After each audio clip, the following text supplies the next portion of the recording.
யெகோவா இரு பிரேட்டின் வழியாக தேவநாமம் மகிமைப்படுவதாக உங்களையும் வெல்கம் பண்றேன். பிரியமானவர்களே, நமது வாழ்க்கையில சில காரியங்கள் நடக்கும்போது நாம நினைப்போம், ஏன் எனது வாழ்க்கையில இப்படிப்பட்ட சோதனைகள் ஏற்படுது அப்படின்னு. இது மட்டுமல்ல, இன்னும் அநேக சிந்தைகள் கேள்விகள் நமக்குள்ள ஏற்படுது. இதற்கு ஏற்றாற் போல வேதாகமத்துல ஒரு பகுதியை நாம பார்க்கலாம். இதற்கான விடையையும் நாம பெற்றுக்கொள்ளலாம். இஸ்ரவேல் ஜனங்களை பற்றி நாம பார்க்கும்போது இவர்களை வழிநடத்த ஆண்டவர் ஒரு நபரை ஏற்படுத்தாத பட்சத்துல பல முறை வழி தவறி போகக்கூடிய ஜனங்களாக காணப்பட்டாங்க. எனவேதான் ஆண்டவர் அவர்களை வழிநடத்த மோசே, யோசுவா, இன்னும் சில நியாயாதிபதிகள் போன்றவர்களை வரிசையா கொண்டு வராங்க.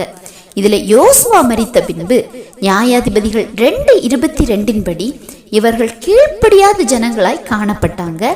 ஆகையால் இவர்கள் பிதாக்களைப் போல கர்த்தருடைய வழியில இவங்க நடப்பாங்களா அப்படின்னு சோதனை செய்து பார்க்கும்படி இவர்களுக்கு எதிராக குறிப்பிட்ட ஜனங்கள், கானானியர், ஏத்தியர், ஏவியர், இன்னும் சில ஜனங்களை ஆண்டவர் முழுவதுமாக அழிக்கல.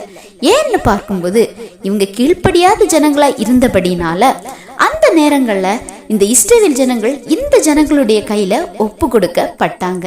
எனவே இந்த சிந்தையில முதலாவது நாம பார்க்கும்போது கர்த்தர் இவர்களை சோதித்து பார்த்தாங்க. இரண்டாவது நாம பார்க்கும்போது நியாயாதிபதிகள் 3:2 படி நாம பார்க்கும்போது இவர்கள் யுத்தம் செய்ய அறியாமல் இருந்தாங்க. அன்றைய காலங்கள்ல யுத்தம் செய்ய அறிவது இவங்களுக்கு ஒரு பாதுகாப்பாக காணப்பட்டது. எனவே இவர்களை பழக்குவிப்பதற்காக அந்த குறிப்பிட்ட ஜனங்கள் அழிக்கப்படவில்லை என்று சொல்லப்பட்டுள்ளது.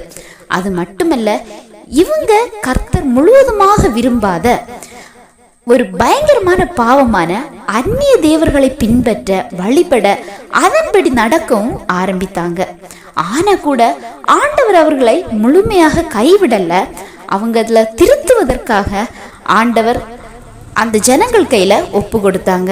அதாவது ஆண்டவர் சுத்தமா விரும்பாத பாவத்தை செய்த அவர்களையே ஆண்டவர் கைவிடல. நம்மை கைவிடுவாங்களா? சில நேரம் நமது அன்பை, விசுவாசத்தை ஆண்டவர் சோதித்து பார்க்கலாம்.